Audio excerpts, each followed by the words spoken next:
Light workout today. Went heavy yesterday, got them moving, put them in some game situations, kind of a coach pitch, simulated type. Love the enthusiasm, the energy, everything.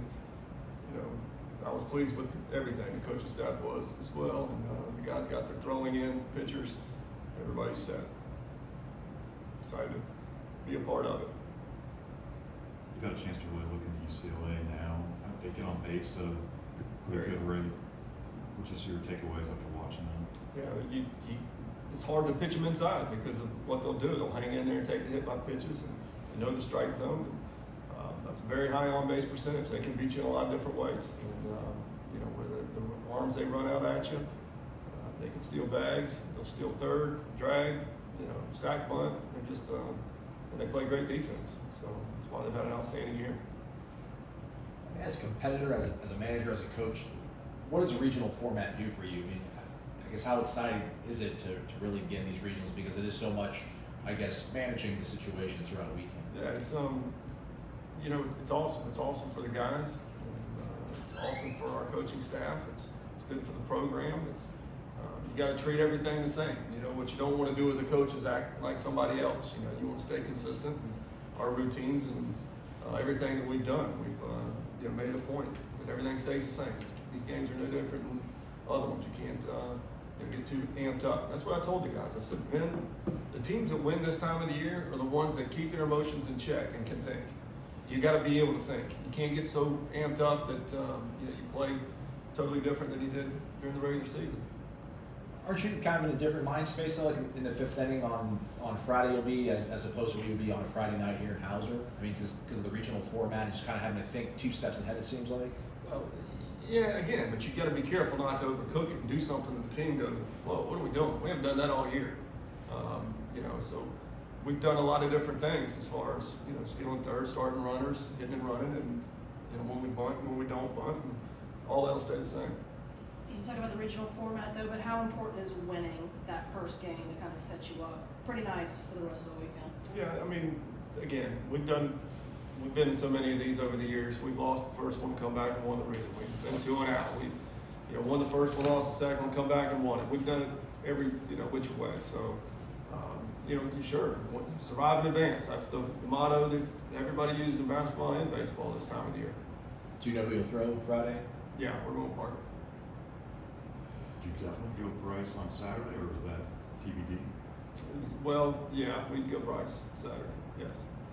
Coach, apologies if you've already been asked, but when you take a look at UCLA, what really hops off the page for you? A little bit of everything. They can beat you in a lot of different ways. They can pitch it.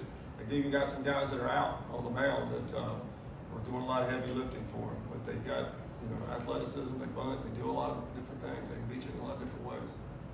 I think, you know, Parker's last starts haven't been up to his sort of standard, but they've been days that they haven't been Friday night games. They've been afternoon games, not midweek games, which is not his usual Friday night sort of situation.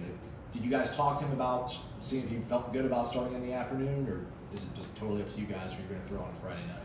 Well, yeah. I mean, it's the Friday game, Friday night, Friday day, whatever. You know, he wants to be that guy. He's always wanted to pitch on Fridays, and you know, we like both of them. We feel like they're 1A, 1B, and you know, but we just felt like Park was the best option, and decided to watch him throw.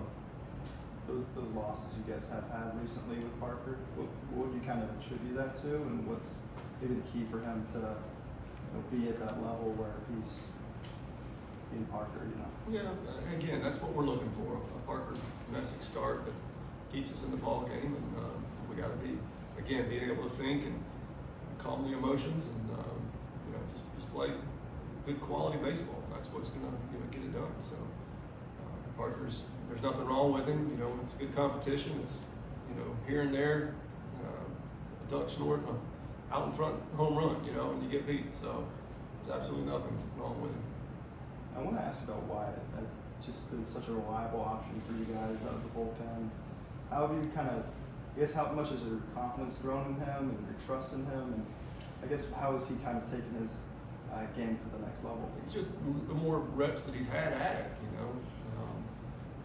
because his arm and his stuff has always been there. It's always been an issue of, you know, walking a guy when you can't walk a guy, or plunking somebody, or you know, letting something affect you that can't affect you. You know, a couple of bad calls or whatever, you know, strike zone calls, and you know, little things like that. He's just growing up. It's just another year of maturity, and my gosh, is he good.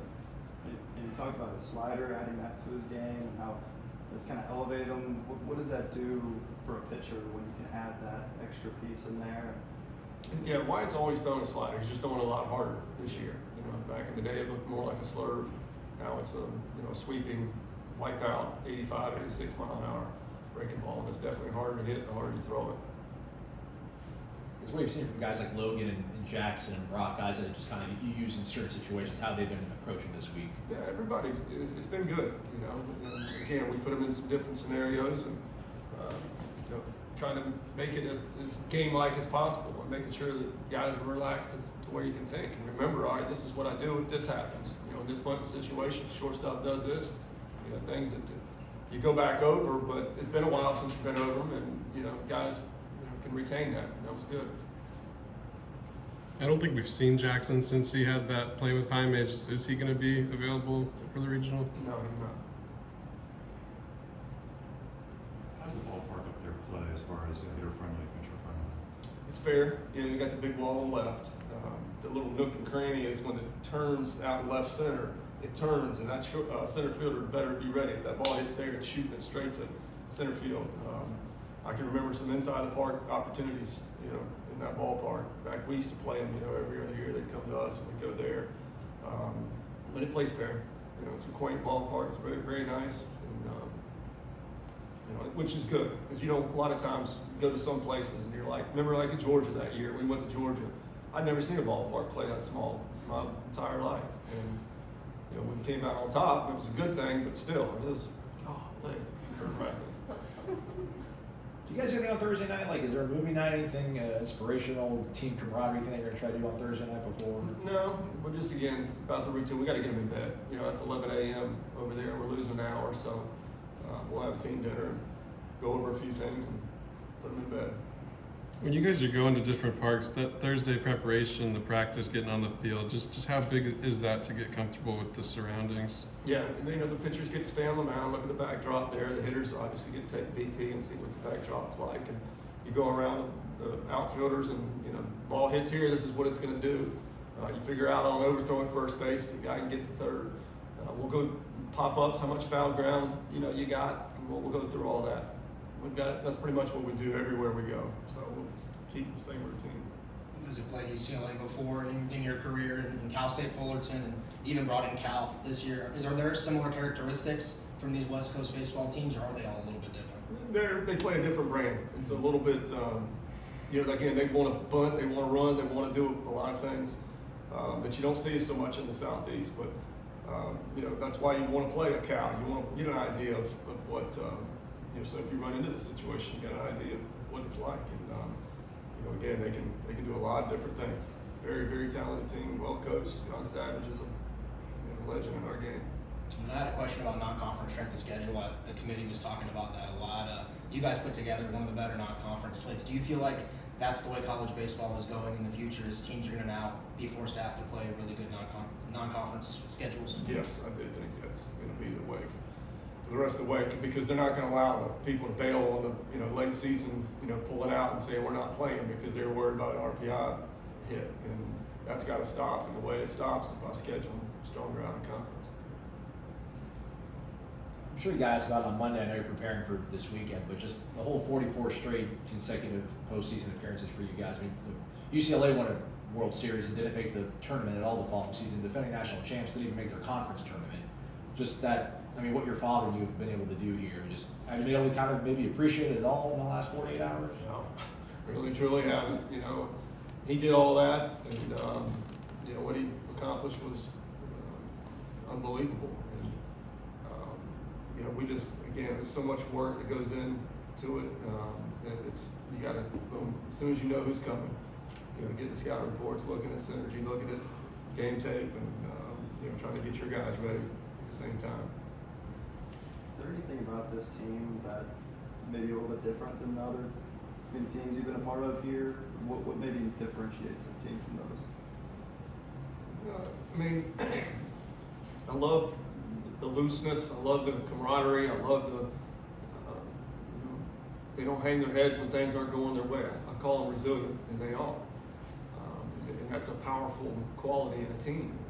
So I'm excited as heck to see, this time of the year we talk about June baseball all the time. I'm excited to watch them play. Hayes in the barn, go out, play fearlessly, play together.